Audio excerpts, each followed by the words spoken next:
নমস্কার বন্ধুরা, আজকে একটা অসাধারণ গল্প নিয়ে চলে আসলাম আপনাদের সামনে। আশা করছি গল্পটা ভালো লাগবে।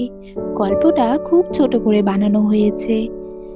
তাহলে বেশি কথা না বাড়িয়ে গল্পটা শুরু করি। রুহির বয়স তখন মাত্র 5। এক ভয়াবহ দুর্ঘটনায় সে হারিয়ে যায় নিজের মা বাবার কাছ থেকে। অনেক খোঁজাখুঁজির পরও তাকে আর খুঁজে পাওয়া যায়নি। শেষ পর্যন্ত গ্রামের এক বৃদ্ধ তাকে আশ্রয় দেন। সেই ছোট্ট গ্রামেই বড় হতে থাকে রুহি, অভাবের মধ্যে কিন্তু ভালোবাসায়। তবে রুহির মনে সব সময় একটা প্রশ্ন ছিল, তার আসল পরিবার কোথায়? 12 বছর পর একদিন হঠাৎ শহর থেকে কিছু মানুষ গ্রামে আসে।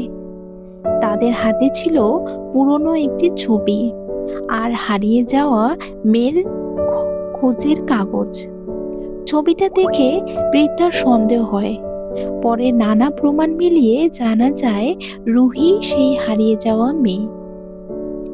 অনেক বছর পর মা বাবাকে ফিরে পেয়ে রুহির চোখ চোখ ভরে যায় আনন্দে। মা তাকে জড়িয়ে ধরে কাঁদতে থাকেন। বাবা বারবার ক্ষমা চাইতে থাকেন তাকে হারিয়ে ফেলার জন্য। এরপর রুহি গ্রামের জীবন ছেড়ে শহরে তাদের সঙ্গে থাকতে চলে যায়। কিন্তু শহরে গিয়ে তার সুখ বেশি দিন টিকল না।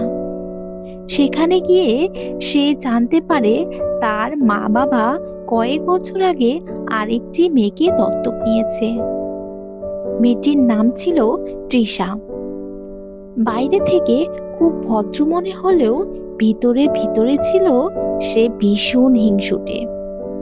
রুহিকে সে একদমই মেনে নিতে পারত না, কারণ এতদিন এই বাড়ির সব ভালোবাসা, আদর আর সম্পত্তির একমাত্র অধিকারী ছিল সে। কিন্তু রুহি ফিরে আসার পর সব বদলে যেতে শুরু করে। তৃষা সুযোগ পেলেই রুহিকে অপমান করত। গ্রামের মেয়ে শহরে কিছুই জানে না বলে হাসাহাসি করতে থাকে। কখনো রুহির খাবারে লবণ মিশিয়ে দিত, কখনো তার প্রিয় জিনিস লুকিয়ে রাখত। এমনকি মা বাবার সামনে মিথ্যা অভিযোগ করত সে রুহি নাকি তাকে মারধর করে। ধীরে ধীরে রুহির মা বাবাও বিভ্রান্ত হয়ে পড়েন।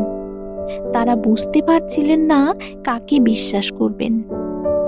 রুহি চুপচাপ সব সহ্য করত, কারণ সে আবার পরিবার হারানোর ভয় পেত। একদিন তৃষা আরো ভয়ঙ্কর কাজ করে। সে ইচ্ছে করে নিজের হাত কেটে সবাইকে বলে রুহি তাকে আঘাত করেছে। রুহির বাবা ভীষণ রেগে যান।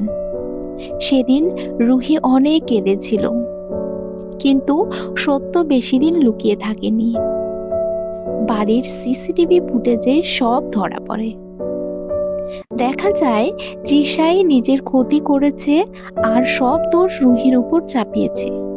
শুধু তাই নয়, আগের সব অত্যাচারের প্রমাণও বেরিয়ে আসে। সব সত্য জানার পর রুহির মা ভেঙে পড়েন। তিনি বুঝতে পারেন নিজের মেয়েকেই এতদিন ভুল বুঝেছেন। বাবা রুহির কাছে ক্ষমা চান, আর তৃষা তাকে বাড়ি থেকে বের করে দেওয়া হয়। যাওয়ার সময় তার চোখে ছিল রাগ আর হিংসা। রুহি তখন বারান্দায় দাঁড়িয়ে ছিল। বহু কষ্টের পর অবশেষে সে ফিরে পেয়েছিল নিজের পরিবার, নিজের পরিচয় আর সত্যিকারের ভালোবাসা। তাহলে আজকের ভিডিওটা আপনাদের কেমন লাগলো অবশ্যই কিন্তু কমেন্ট করে জানাবেন। আর ভালো লাগলে লাইক করতে ভুলবেন না। পাশে থাকার জন্য চ্যানেলটাকে অবশ্যই সাবস্ক্রাইব করে নেবেন। Bye bye.